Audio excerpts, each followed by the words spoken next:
वज़ीर आला सिंध मुराद अली शाह ने गंदम की नकलो हमल पर पाबंदी को आइन से मावरा करार दे दिया। कराची में प्रेस कॉन्फ्रेंस करते हुए वज़ीर आला सिंध ने कहा कि सिंध महकमा खुराक इस साल खुद गंदम खरीदेगा। उन्होंने किसानों को मुफ्त खाद और ज़्यादा से ज़्यादा मराद देने का ऐलान भी किया।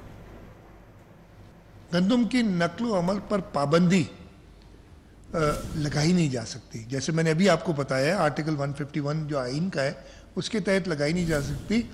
हम ज़रूर चेक्स रखते हैं फूड सिक्योरिटी को रखने के लिए, वो सारे सूबे रखते हैं। हम गंदम प्रोक्योर भी करेंगे 8 लाख से 12 लाख टन के दरमियान, कोई नंबर जो हम फाइनल करेंगे सेट हुकूमत करेगी।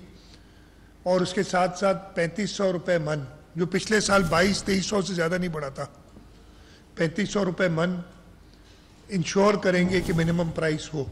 हमारी प्रोक्योरमेंट इसी रेट पे होगी। तो उनको 1 बोरी DAP की और 2 बोरी यूरिया फी एकड़, टोटल 4,11,408 फार्मर इससे मुस्तफ़ीद होंगे और 22,62,786 एकड़ ज़मीन आबादी इससे मुस्तफ़ीद होगी। ये टोटल 55.89 बिलियन का पैकेज है।